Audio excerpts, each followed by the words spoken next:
No sé por qué pienso tanto en el color de las paredes de ese despacho, gris claro, o tal vez era beige. Los fluorescentes zumbaban como moscas encerradas. Mi abogado, el doctor Méndez, siempre insistía en que lo llamara doctor. Tenía manchas de café en su corbata azul marino. Me fijé en eso mientras él hablaba. Las palabras me llegaban como si vinieran de muy lejos. Señora Marisol, esto es una locura. Usted tiene derecho a todo, todo. Esa palabra me persigue todavía. ¿Qué es todo? El negocio que construyó Roberto. La casa de 4 pisos en Ipanema que nunca me gustó porque las escaleras me hacían doler las rodillas. Las cuentas bancarias que yo ni siquiera sabía que existían hasta que él murió. Todo. Roberto llevaba 3 meses muerto cuando sus hijos vinieron. No fue un entierro discreto. Fue de esos que salen en el periódico, con coronas de flores del tamaño de automóviles y gente que Roberto ni conocía fingiendo lágrimas. Los hijos, Rodrigo y Claudia, lloraron en primera fila. Yo estaba a su lado, mi vestido negro que compré corriendo en un centro comercial porque no tenía nada apropiado. Nunca imaginé que me volvería viuda a los 63. En el cementerio, Claudia me abrazó. Olía a ese perfume caro que usan las mujeres de su edad, 30 y pico, mujeres que nunca tuvieron que lavar platos ajenos para sobrevivir. Me dijo al oído, necesitamos hablar, Marisol, sobre el futuro, como si yo tuviera uno. No les caí bien nunca, eso lo supe desde el principio. Roberto me lo advirtió, creo, pero de esa forma sutil que tienen los hombres de advertir sin advertir realmente. Son jóvenes, necesitan tiempo, decía. Llevábamos 14 años casados cuando él murió. 14 años donde fui la otra, la nueva, esa. Aunque la madre de ellos, la famosa Ana Clara, había muerto hacía 20 años de cáncer. Me presenté en la casa de Roberto como empleada doméstica. Eso tampoco se lo perdonaron nunca, que yo limpiara los baños de su padre antes de compartir su cama. El doctor Méndez golpeó su escritorio. El sonido me hizo parpadear. ¿Me está escuchando? Sí, mentí. Los hijos de Roberto están pidiendo todo. El negocio de importaciones, las propiedades, incluso esta casa donde usted vive. Según ellos, su matrimonio fue, buscó la palabra, como si tuviera mal sabor, oportunista, oportunista. Esa sí que es nueva. Antes me llamaban cazafortunas, interesada, cualquier palabra menos lo que realmente era. Una mujer sola que se enamoró del hombre equivocado en el momento equivocado. ¿O fue el momento correcto? Ya ni siquiera lo sé. Roberto tenía 58 cuando nos conocimos, yo 49. Llegué a su casa por recomendación de una prima. Necesitaba trabajo urgente porque mi hijo, mi Mateus, estaba enfermo. Cáncer también. Qué irónico, ¿no? Todos terminamos conectados por la misma enfermedad maldita. Roberto me encontró llorando en el baño de visitas, un martes por la tarde. Acababa de hablar con el médico. El tratamiento era caro, demasiado caro. ¿Qué pasa?, me preguntó. Y yo, que nunca le conté mis problemas a nadie, se los conté todos. Él pagó el tratamiento, todo, cada centavo. Mateus vivió 3 años más. 3 años donde pudo terminar la universidad, conseguir su primer trabajo, enamorarse de esa chica linda de nombre que ya olvidé. 3 años robados a la muerte gracias a Roberto. ¿Cómo no iba a enamorarme de él? El doctor Méndez seguía hablando sobre leyes, testamentos, derechos conyugales. Yo miraba la mancha de café en su corbata y pensaba en Roberto en su ataúd, con ese traje gris que nunca le gustó usar, las manos cruzadas sobre el pecho como si estuviera rezando. No parecía él. Los muertos nunca parecen ellos mismos. Señora Marisol, el doctor se inclinó hacia adelante. Necesito que entienda la gravedad. Si no peleamos esto, se quedará sin nada. Sin nada. Otra palabra interesante. Deles todo, dije. El doctor parpadeó. ¿Perdón? Que se queden con todo. El negocio, las propiedades, las cuentas, todo. Pensó que había perdido la cabeza. Lo vi en sus ojos. Rodrigo vino solo la primera vez, sin su hermana. Eso debió alertarme, pero yo estaba ocupada vaciando el closet de Roberto. 2 semanas después del funeral, y su ropa seguía ahí, colgada, como esperando que él volviera a ponérsela. Toqué el timbre, aunque tenía llave. Ese detalle me molestó, como si ya no fuera su casa también. Marisol, dijo, no madrastra. Nunca me llamó así. Para ellos yo era Marisol, a secas, como la empleada que fui. Entró sin que lo invitara. Se sentó en el sofá de la sala, ese de cuero italiano que Roberto compró en un viaje a Milán y que a mí siempre me pareció incómodo. Rodrigo tenía 37 años, pero se veía mayor. El estrés, supongo, o la ambición. A veces es lo mismo. Necesitamos hablar del negocio, comenzó. No, ¿cómo estás? O, ¿necesitas algo? Directo al negocio. Roberto solía decir que Rodrigo tenía cerebro para los números, pero corazón de calculadora. Lo decía con orgullo, creo, o con resignación. Nunca supe bien. Tu padre dejó todo en orden, le dije, doblando una camisa blanca que Roberto usó en nuestra última cena juntos. Yo había hecho bacalao. No le quedó muy bien. Él fingió que le encantó. En orden para ti, querrás decir. Rodrigo cruzó las piernas. Llevaba zapatos caros, de esos que brillan incluso sin luz. Pero ese negocio lo construyó mi padre con su primera familia, con mi madre, su primera familia, como si yo fuera la segunda temporada de una serie que nadie pidió. Lo sé, ¿lo sabes? Se rió, pero no era risa de verdad. Era ese sonido que hace la gente cuando está enojada, pero intenta parecer educada. Ese negocio existe desde antes de que tú nacieras, Marisol.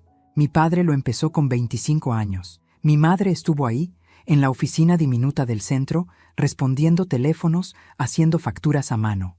Ana Clara. La santa Ana Clara que nunca conocí pero que me persiguió cada día de mi matrimonio. En esta casa había fotos de ella por todas partes cuando llegué. Roberto las guardó eventualmente, no porque yo se lo pidiera, sino porque una noche lo encontré mirándolas con lágrimas en los ojos y le dije, está bien extrañarla, pero yo también estoy aquí. Las guardó al día siguiente. Tu madre fue una gran mujer, dije, porque era verdad. Entonces entiendes por qué ese negocio nos pertenece a nosotros, a su sangre, su sangre. ¿Qué obsesión con la sangre tiene la gente? Como si el amor necesitara ADN para ser válido. Dejé la camisa doblada y lo miré directo. Tu padre me dejó todo en el testamento. Legalmente es mío. Legalmente, repitió Rodrigo saboreando la palabra. Pero moralmente. La moral es un lujo de los ricos, lo interrumpí. Y yo fui pobre demasiado tiempo para creer en ella. Eso lo sorprendió. Vi cómo abría un poco la boca, cómo buscaba qué decir después. Me senté frente a él. Mis rodillas crujieron. 63 años hacen ruido. Mira, Rodrigo, sé que no me quieres. Está bien. Yo tampoco esperaba que me quisieras. Pero tu padre me amó y yo lo amé a él. Eso también es verdad, aunque no te guste. ¿Lo amaste? Su voz tenía filo. ¿O amaste su dinero? Ahí estaba. La pregunta que todos se hacían, pero nadie se atrevía a hacer en voz alta. Me levanté. De pronto estaba cansada. Tan cansada. Pueden quedarse con el negocio, dije. Con todo. Rodrigo parpadeó. ¿Qué? Lo que oíste. Llama a tu abogado. Dile que no voy a pelear. Se quedó sentado, mirándome como si acabara de hablar en un idioma extranjero. ¿Por qué? Preguntó finalmente. Porque estoy cansada. Porque Roberto está muerto y nada de esto importa. Porque tu hermana y tú me miran como si fuera una ladrona cuando todo lo que hice fue amar a un hombre que ya estaba roto cuando lo conocí. Pero no dije nada de eso. Porque puedo, respondí. Se fue 15 minutos después. No entendía nada. Yo tampoco estaba segura de entender. Esa noche dormí en el cuarto de huéspedes. No podía estar en nuestra cama. La cama donde Roberto murió a las 3 de la madrugada de un infarto masivo. Donde intenté hacerle RCP mientras marcaba el número de emergencias con manos temblorosas. Donde los paramédicos llegaron tarde y me dijeron, lo sentimos, con esa voz entrenada para dar malas noticias. El cuarto de huéspedes olía a cerrado, a abandono. Me quedé despierta hasta el amanecer, pensando en todo y en nada. El doctor Méndez llamó 17 veces antes de que le contestara. Dejó mensajes cada vez más desesperados. En el último, su voz sonaba casi ofendida, como si mi negativa a pelear fuera un insulto personal a su carrera de abogado. Finalmente fui a su oficina. Mismo despacho gris o beige, mismos fluorescentes de mosca. Pero esta vez había otra persona. Una mujer joven con lentes de marco grueso y una tablet en las manos. Mi asistente, Carolina, explicó el doctor Méndez. Está aquí para documentar todo. Documentar. ¿Qué palabra tan fría para algo tan sucio? Me senté. Carolina me ofreció café. Dije que no. Mentira. Quería café. Quería muchas cosas, pero decir que sí a algo tan pequeño se sentía como abrir una puerta que debía permanecer cerrada. Señora Marisol, permítame ser muy claro. El doctor juntó las manos como si estuviera rezando. El patrimonio de su esposo asciende a aproximadamente 82 millones de reales. El negocio de importaciones genera ingresos anuales de 20 millones. Las propiedades están valuadas en otros 30 millones. Usted, como esposa legítima, tiene derecho al 50% de todo lo que se adquirió durante el matrimonio, más lo que él expresamente le dejó en el testamento, que es prácticamente todo, 82 millones. El número flotó en el aire como humo. Yo que una vez robé pan de una panadería porque mi hijo tenía hambre. Yo que usé la misma ropa interior durante 2 años porque no podía comprar nueva. Yo que limpié vómito de extraños por 300 reales al mes. 82 millones. No me importa, dije. El doctor dejó caer las manos sobre el escritorio. Un golpe seco. Carolina dejó de teclear en su tablet. «Disculpe, que no me importa el dinero». «Todos dicen eso», murmuró él, «hasta que se quedan sin dinero». Tenía razón, supongo, pero también estaba equivocado. «Mis hijastros creen que los estoy robando», continué, «que me casé con su padre por interés. Déjeles tener lo que quieren. Así podrán dormir tranquilos». «¿Y usted?», preguntó Carolina de pronto. Su voz era suave, curiosa. «¿Usted va a dormir tranquila?». La miré. Tendría unos 25 años, demasiado joven para entender que el sueño ya no existe cuando llegas a mi edad. No de verdad. «No duermo desde que Roberto murió», admití. «No va a cambiar nada». El doctor Méndez se frotó la cara. «Está bien. Supongamos que hace esto. Supongamos que firma todo y se lo da a ellos. ¿Qué va a pasar con usted? ¿Dónde va a vivir?». Buena pregunta. Roberto y yo no hablamos mucho sobre la muerte. ¿Quién lo hace? Asumes que tienes tiempo. Siempre asumes que tienes tiempo, hasta que no lo tienes. La última conversación real que tuvimos fue 3 días antes de que muriera. Estábamos en la terraza, mirando el mar. Río de Janeiro es hermoso desde lejos. De cerca, como todo, se ve el deterioro. «¿Serías feliz sin mí?», me preguntó de la nada. «Qué pregunta extraña», dije. «Contéstala». Pensé en eso, en ser feliz, en si alguna vez lo fui realmente, con él o sin él. «No sé si soy feliz contigo», respondí finalmente, «pero sé que sin ti sería peor». Se rió. Roberto tenía una risa grave, profunda, que venía desde el estómago. «Eres brutalmente honesta. Es una de las cosas que amo de ti. Amo. Tiempo presente». 3 días antes de morir y todavía usando tiempo presente, como si el futuro fuera una garantía. «¿Tú eres feliz?», le pregunté. «Menos infeliz», dijo, «que ya es mucho a mi edad. Menos infeliz». Ese fue nuestro matrimonio, creo. No la gran pasión de las películas. No el amor perfecto de los cuentos. Solo 2 personas rotas encontrándose en el momento justo para romperse un poco menos juntas. «Señora Marisol», la voz del doctor Méndez me trajo de vuelta. «Necesito que entienda algo. Los hijos de Roberto ya contrataron abogados. Buenos abogados. Van a pelear esto de todas formas. Van a intentar anular el testamento, alegando que usted manipuló a un hombre enfermo. Roberto no estaba enfermo cuando hizo el testamento. Eso no importa. Van a buscar cualquier ángulo. Van a ensuciar su nombre. Ya ensuciaron mi nombre», lo interrumpí. «Desde el día en que me casé con él. ¿Qué más pueden hacer?». Silencio. Carolina miraba su tablet. El doctor Méndez miraba sus manos. «¿Hay algo más?», dijo él finalmente. «Algo que Roberto me pidió que le dijera solo si usted decidía no pelear». Mi corazón se aceleró. Estúpido corazón viejo que todavía reacciona a las sorpresas. «¿Qué cosa?». El doctor abrió un cajón. Sacó un sobre manila, grueso, sellado. Mi nombre escrito con la letra de Roberto en el frente. Letra de doctor.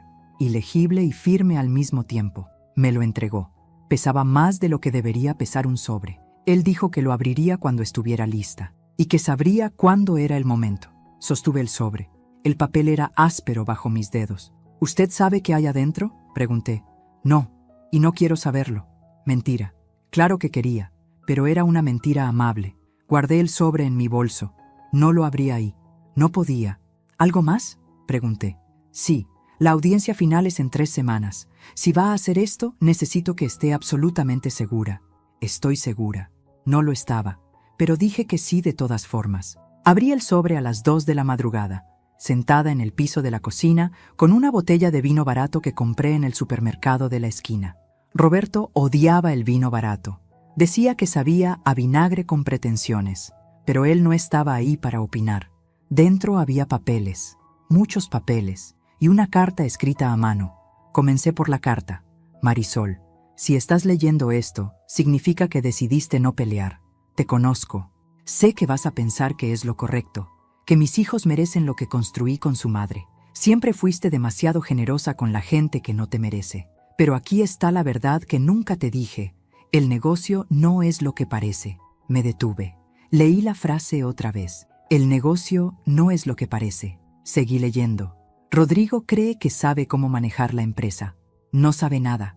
Durante los últimos 10 años, he estado transfiriendo lentamente los activos más valiosos a otra compañía.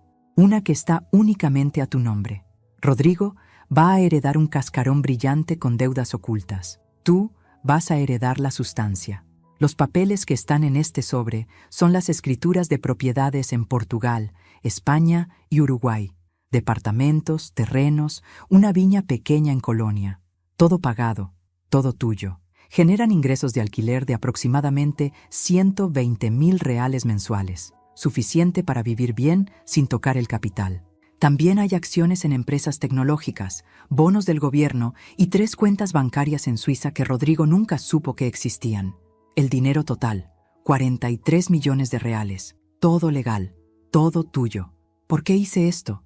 Porque mis hijos son ambiciosos pero estúpidos. Porque tú fuiste la única que me amó cuando ya no había nada glamoroso en amarme.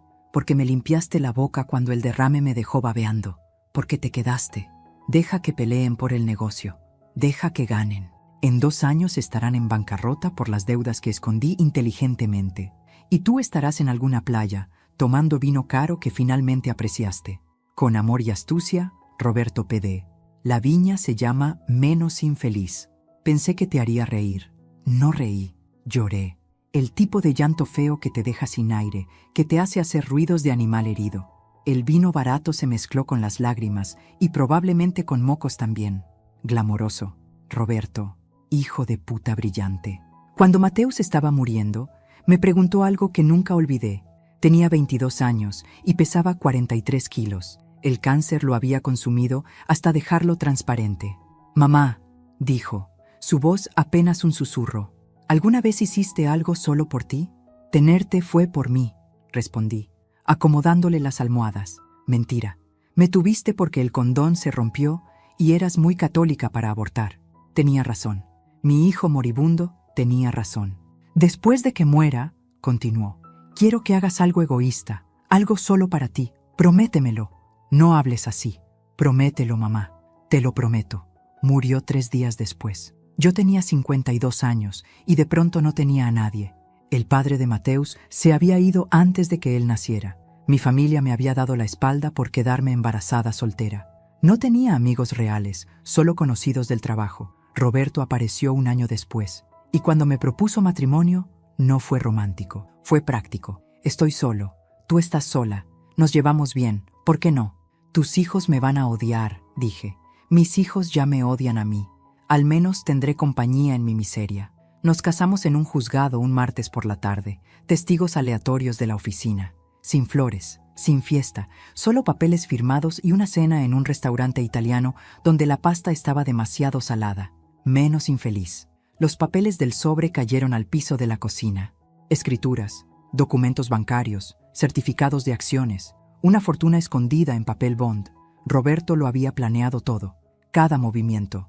Sabía exactamente qué harían sus hijos, sabía exactamente qué haría yo. Me conocía mejor de lo que yo me conocía a mí misma. Recogí los papeles, los guardé de vuelta en el sobre, me terminé la botella de vino barato. A las 4 de la madrugada llamé al doctor Méndez. Contestó con voz de dormido y molesto. Señora Marisol, ¿está bien?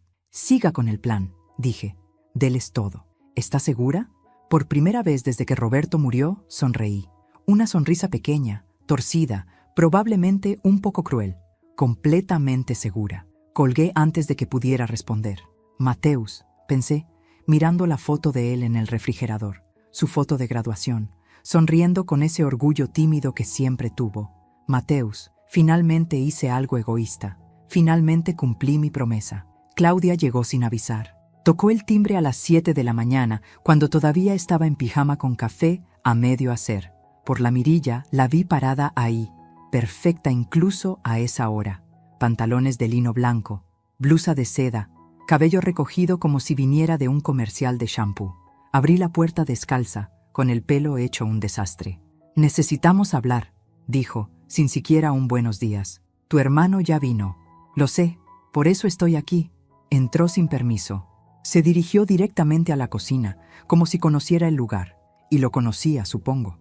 Creció en esta casa. Antes de que yo existiera en la vida de Roberto, esta era su casa, su territorio. Se sentó en el mismo taburete donde Roberto solía leer el periódico los domingos. Ese detalle me molestó más de lo que debería. «¿Café?», dijo. No preguntó, ordenó. Le serví café, negro, sin azúcar, porque a pesar de todo, sabía cómo le gustaba. «Rodrigo me dijo que vas a darnos todo sin pelear», comenzó, soplando su café aunque estaba tibio. «No te creo. No necesitas creerme. Nadie regala 82 millones de reales. Yo no soy nadie». Me miró por encima de la taza. Los ojos de Roberto, los mismos exactamente. Verde grisáceo, con esas pequeñas manchas doradas cerca del iris. Ver sus ojos en la cara de otra persona era perturbador. «Eres más inteligente de lo que finges ser», dijo. «Mi padre no se hubiera casado con una idiota. Tu padre se casó conmigo porque estaba solo. Mi padre tenía opciones, siempre las tuvo. Mujeres más jóvenes, más educadas, de su mismo círculo social. ¿Por qué tú?». Buena pregunta. Una que yo misma me había hecho 1000 veces. «¿Por qué no me preguntas qué viste tú en él?», le respondí. Eso la detuvo. Por un segundo, vi algo parecido a la sorpresa en su rostro. O tal vez respeto. Es difícil distinguir entre los dos. «Está bien», dijo, dejando la taza. «¿Qué viste tú en mi padre?». Me senté frente a ella. Mis rodillas crujieron otra vez. El piso de la cocina era frío bajo mis pies descalzos. «Vi a un hombre que sabía lo que era perder», dije. «Tu padre perdió a tu madre. Yo perdí a mi hijo. Eso nos hizo compatibles. Mi madre no se perdió. Murió. Es lo mismo». «No lo es». Tal vez tenía razón. Tal vez la muerte voluntaria es diferente de la muerte que simplemente llega. Pero el dolor, el hueco que deja, ese es idéntico. «Mi padre te amaba», dijo Claudia de pronto. Su voz era más suave ahora. «Lo sé. Lo vi. Odiaba admitirlo, pero era verdad. No esperaba eso. Una concesión, una pequeña grieta en su armadura perfecta. Yo también lo amaba», dije. «Lo sé. Por eso no entiendo esto. Si lo amabas, ¿por qué regalar todo lo que él quería que tuvieras? Porque tu padre me conocía mejor que yo misma. Porque esto es exactamente lo que él quería que hiciera. Porque en el fondo, él sabía que yo necesitaba que ustedes me odiaran para poder ser libre. Pero no dije nada de eso. Porque no quiero pelear», dije simplemente. «Estoy cansada». Claudia me estudió. Había algo en su mirada que me recordó a Roberto cuando jugaba ajedrez. Ese momento antes de mover una pieza, cuando está calculando 3 movimientos adelante. «¿Sabes algo que no sabemos?», preguntó. Mi corazón saltó, pero mi cara no se movió. «¿Cómo qué?». «No sé. Deudas ocultas, problemas legales, algo que haría que el negocio valiera menos de lo que pensamos». «Lista». La hija era lista.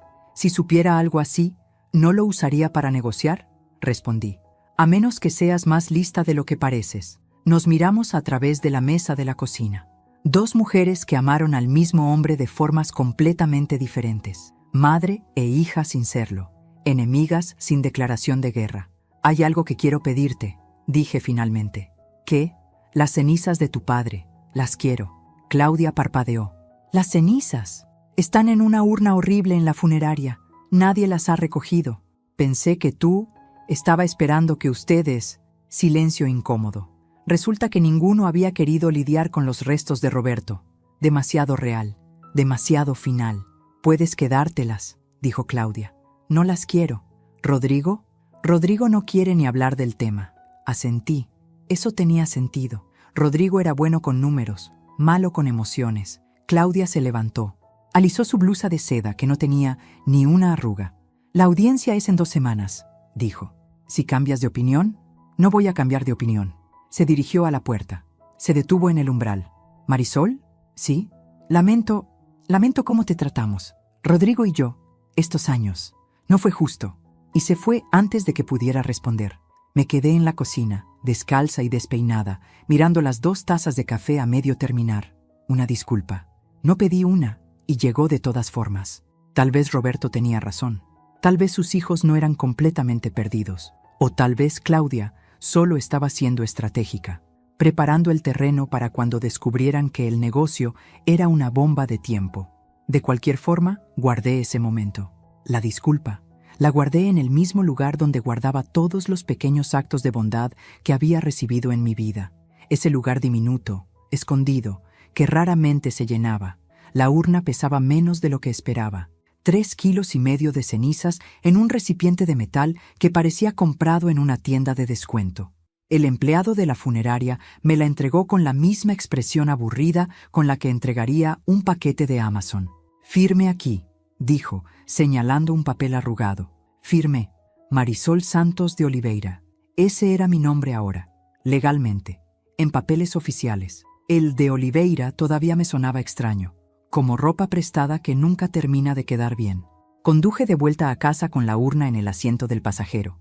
Le puse el cinturón de seguridad. Ridículo, lo sé, pero no podía simplemente ponerla en el piso como si fuera una bolsa de supermercado. Era Roberto, o lo que quedaba de él. En un semáforo en rojo, una mujer en el carro de al lado me miró. Vio la urna. Nuestras miradas se encontraron. Ella apartó la vista rápidamente, incómoda. La muerte incomoda a la gente. Los muertos, más todavía. Roberto y yo nunca hablamos de cremación. Asumí que querría ser enterrado junto a Ana Clara. Ella tenía una tumba enorme en el cementerio de San Juan Batista, de esas con esculturas de ángeles y todo. Muy dramática, muy ella, según lo que Roberto me contó. Pero resulta que Roberto dejó instrucciones específicas. Cremación, cenizas para mí. Nada de ceremonias religiosas, nada de tumbas familiares. Los muertos no necesitan espacio, escribió en sus instrucciones finales. Déjenle el espacio a los vivos, típico de él. Práctico hasta el final. Llegué a casa y puse la urna en la mesa del comedor. La misma mesa donde cenamos 1000 veces, donde jugamos cartas los viernes por la noche, donde discutimos sobre política, sobre el clima, sobre nada importante y todo importante al mismo tiempo. Me senté frente a la urna. Me serví un whisky. Del bueno, no de la porquería barata del supermercado. Roberto habría aprobado. «Fuiste un hijo de puta astuto», le dije a la urna. «Todo esto, el plan, los papeles escondidos. ¿Cuánto tiempo estuviste planeándolo?» La urna no respondió. Obvio, pero conocía la respuesta de todas formas. Roberto planeaba todo. Cada movimiento en su vida era calculado, pensado, ejecutado con precisión quirúrgica. Excepto enamorarse de mí. Eso, me dijo una vez, fue el único accidente feliz de su vida. «No planeé amarte», me dijo en nuestra noche de bodas. Estábamos en un hotel modesto cerca del juzgado, nada elegante. Una cama doble con sábanas que olían a detergente industrial. «Planeé casarme contigo por conveniencia, pero entonces te conocí realmente y todo se fue al carajo». «Romántico», había respondido yo. «Es la verdad. La verdad raramente es romántica». Bebí el whisky. Quemaba de la forma correcta. El día que Roberto tuvo el derrame fue un miércoles. Miércoles por la tarde, para ser exactos. 3 de la tarde. Estábamos viendo una serie en la televisión. Una de esas series policiales que a él le gustaban y a mí me aburrían, pero veía de todas formas porque era nuestro tiempo juntos. De pronto, dejó caer el control remoto. Su mano izquierda simplemente se abrió y el control cayó al piso. «Roberto», dije. Me miró. Su boca estaba torcida. Intentó hablar, pero solo salieron sonidos extraños, como si su lengua no le obedeciera. Marqué emergencias. Los paramédicos llegaron en 20 minutos que se sintieron como 20 años. Lo llevaron al hospital. Yo iba en la ambulancia sosteniendo su mano derecha porque la izquierda ya no respondía. «No te mueras», le susurré. «No te atrevas a morirte». No murió. No ese día.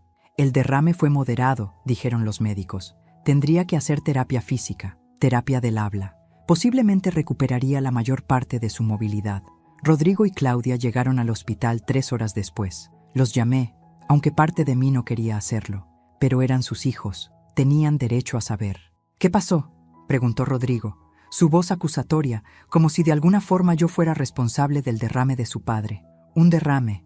Los médicos dicen que va a estar bien». «¿Estabas con él?». «Sí». «¿Qué estaban haciendo?». «Viendo televisión». «¿Nada más?». La implicación era clara. como si yo hubiera provocado el derrame de alguna forma, como si estar casada con su padre fuera un acto de violencia en sí mismo.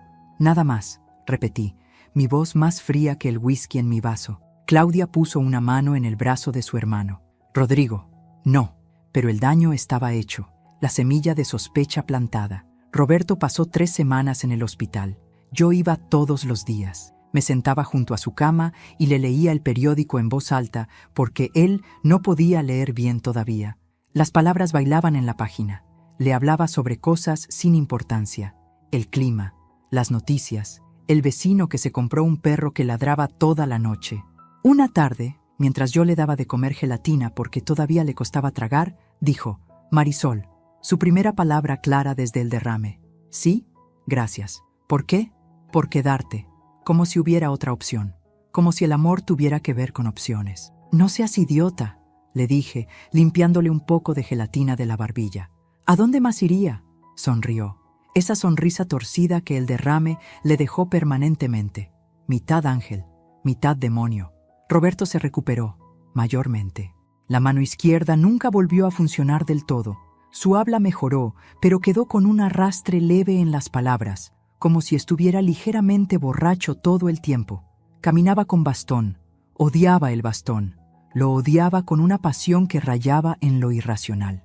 Me hace ver viejo, se quejaba. Tienes 72 años, eres viejo, tú también.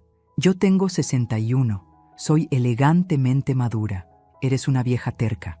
Y tú eres un viejo gruñón, esos intercambios tontos. Eso era nuestro matrimonio. No grandes declaraciones de amor, no gestos románticos, solo estar, existir en el mismo espacio sin querer estar en ningún otro lado. Después del derrame, Roberto se volvió obsesivo con la planificación. Papeles, abogados, reuniones secretas que yo no debía saber, pero de las que me enteraba de todas formas porque dejaba documentos en su estudio. ¿Qué estás tramando?, le pregunté una noche. Nada, mentiroso. Estoy asegurándome de que estés bien. Cuando yo no esté, no hables de eso. Tengo que hablar de eso. El derrame fue una advertencia, Marisol. La próxima vez, tal vez no tengas suerte. Entonces, no haya próxima vez. No funciona así. Tenía razón. Nunca funciona así. El infarto llegó 8 meses después del derrame, a las 3 de la madrugada. Me desperté porque Roberto estaba haciendo un ruido extraño. Jadeos cortos, como si no pudiera respirar. Encendí la luz. Estaba gris, literalmente gris, como cemento húmedo. Roberto se llevó la mano al pecho. Sus ojos estaban abiertos, muy abiertos, llenos de terror. Marqué emergencias otra vez. Esta vez los paramédicos llegaron en 12 minutos. No fue suficiente. Intenté RCP. Había tomado un curso años atrás cuando Mateus era pequeño, pero nunca pensé que lo usaría. Bombeé su pecho. 1, 2, 3, 4. Respiración boca a boca. Su aliento sabía a la pasta de dientes que usaba. Menta. 1, 2, 3, 4. No te mueras, no te mueras, no te mueras. Pero se murió de todas formas. Los paramédicos llegaron y me apartaron suavemente. Siguieron intentando. Máquinas, inyecciones, palabras técnicas que no entendí. Lo sentimos, dijo uno finalmente. Una mujer joven con coleta rubia. Hicimos todo lo posible. Todo lo posible nunca es suficiente. Me quedé sentada en el piso de nuestra habitación, mirando el cuerpo de Roberto en la cama. Los paramédicos hicieron preguntas, llenaron formularios, llamaron a la funeraria. Hicieron todo ese trabajo burocrático que la muerte requiere. Y yo solo pensaba, debí haberle dicho que lo amaba más seguido. Debí haberle dicho que salvó mi vida tanto como yo salvé la suya. Debí haber dicho tantas cosas, pero no dije nada. Y ahora era demasiado tarde. Me serví otro whisky. La urna seguía en la mesa, silenciosa y pesada, y llena de todo lo que nunca dije.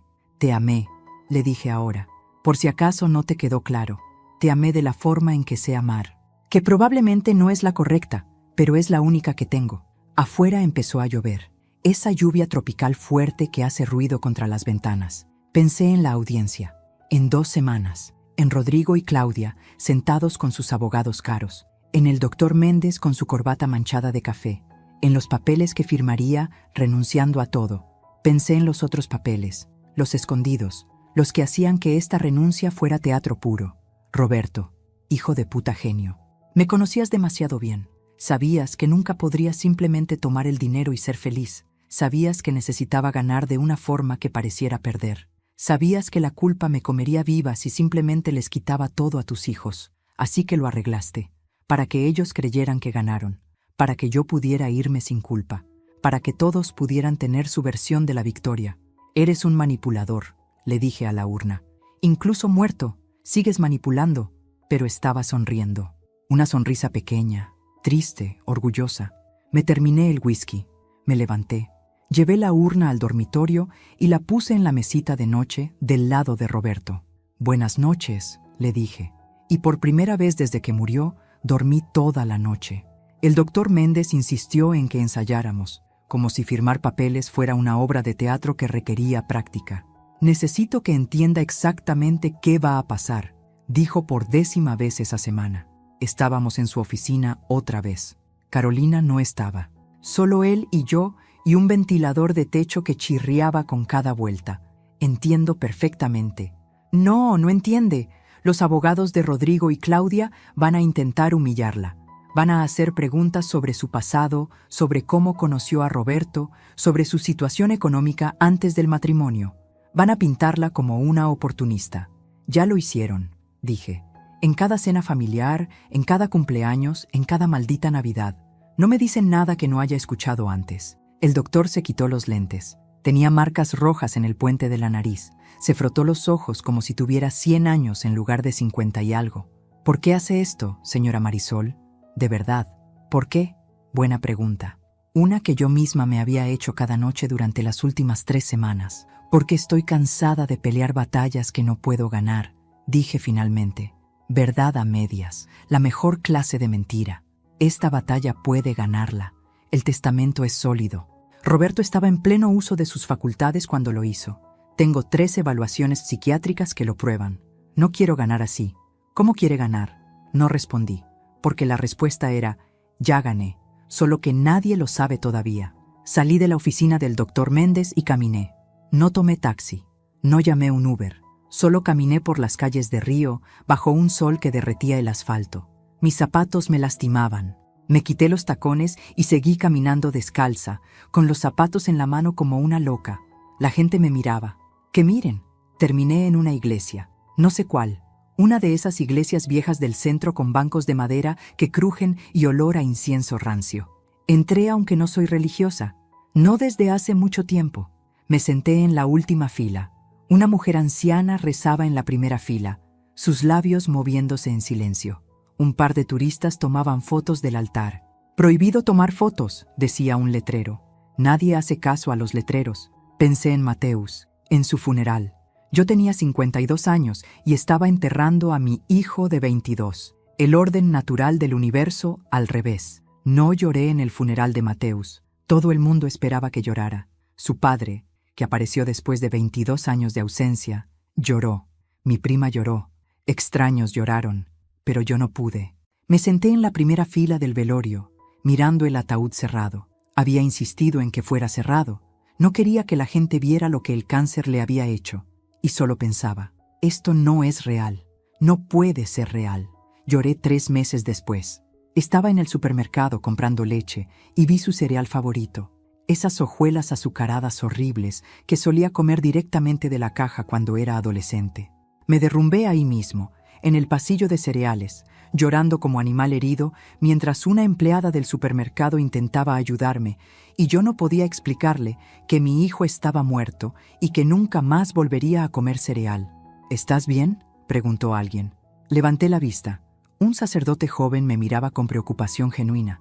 Tenía cara de niño, probablemente no más de 30 años. No, dije, pero gracias por preguntar. Se sentó a mi lado sin pedir permiso. Los sacerdotes jóvenes son así. Creen que pueden salvar a todo el mundo. ¿Quieres hablar? No realmente. Está bien. Se quedó sentado de todas formas, en silencio. Eso lo aprecié. El silencio. Después de un rato dije, ¿usted cree en la justicia divina? ¿En qué sentido? En el sentido de que la gente mala recibe su castigo, que las cosas se equilibran al final. Pensó sobre eso. No respondió inmediatamente con frases hechas de la Biblia. Punto a su favor. Creo que la justicia divina es más complicada de lo que nos gustaría, dijo finalmente. A veces parece que la gente mala prospera y la gente buena sufre. A veces es al revés. Mayormente es todo un desastre. Me hizo reír. Una risa corta, amarga, pero risa de todas formas. Un sacerdote honesto. Qué raro. Intento. Sonrió. ¿Buscas justicia o venganza? ¿Cuál es la diferencia? La justicia restaura el equilibrio.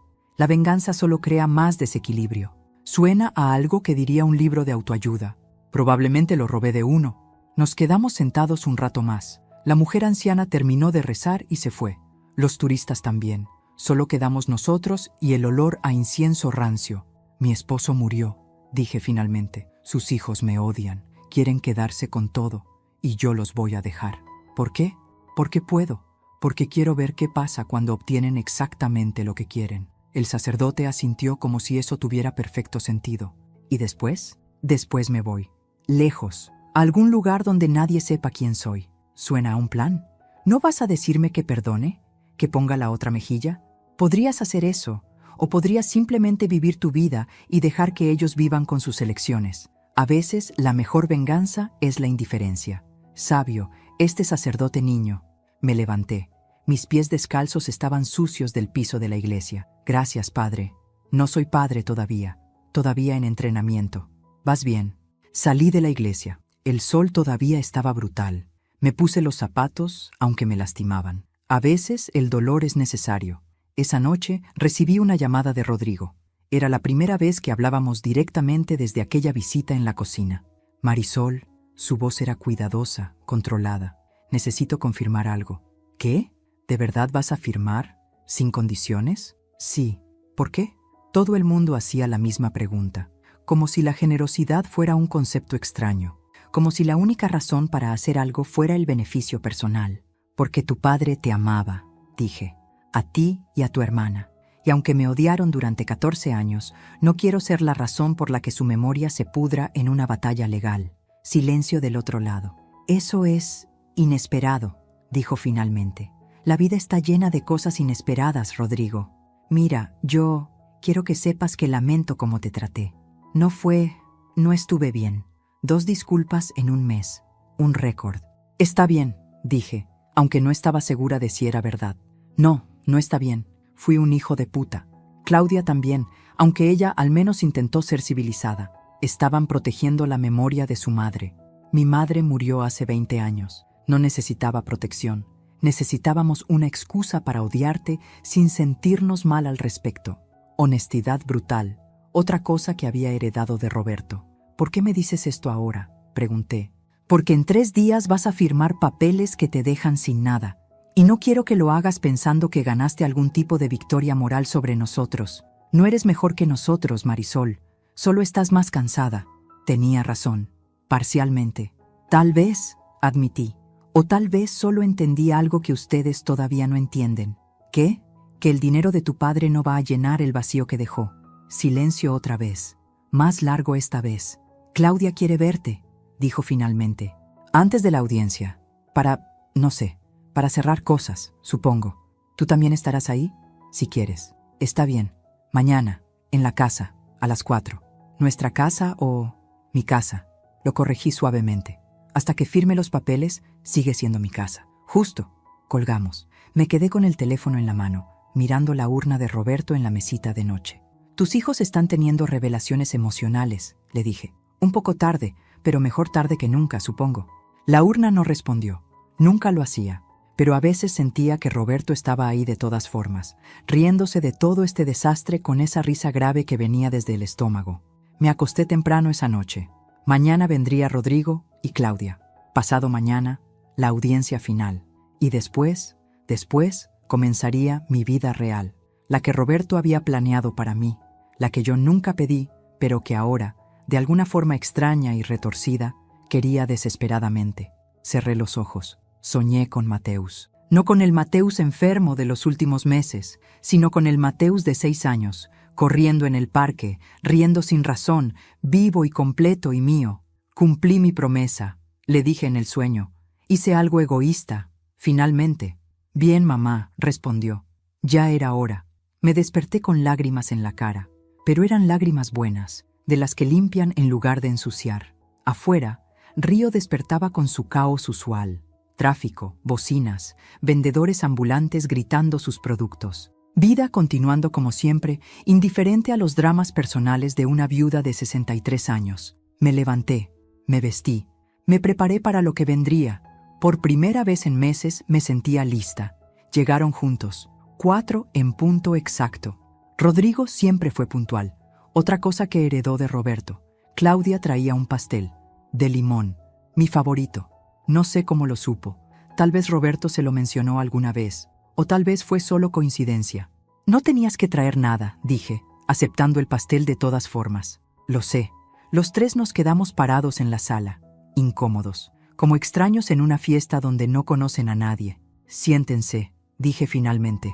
Se sentaron, en el sofá de cuero italiano que nunca me gustó. Yo me senté en la silla de Roberto, su silla, la que tenía la forma de su cuerpo después de tantos años de uso. Rodrigo habló primero. Queremos que sepas que revisamos todo. Los libros contables del negocio, las propiedades, las cuentas, todo está en orden. Bien, más que en orden realmente. Mi padre fue meticuloso. El negocio está valuado en más de lo que pensábamos inicialmente. Asentí. Claro que estaba en orden. Roberto era muchas cosas, pero descuidado nunca fue. Claudia se inclinó hacia adelante.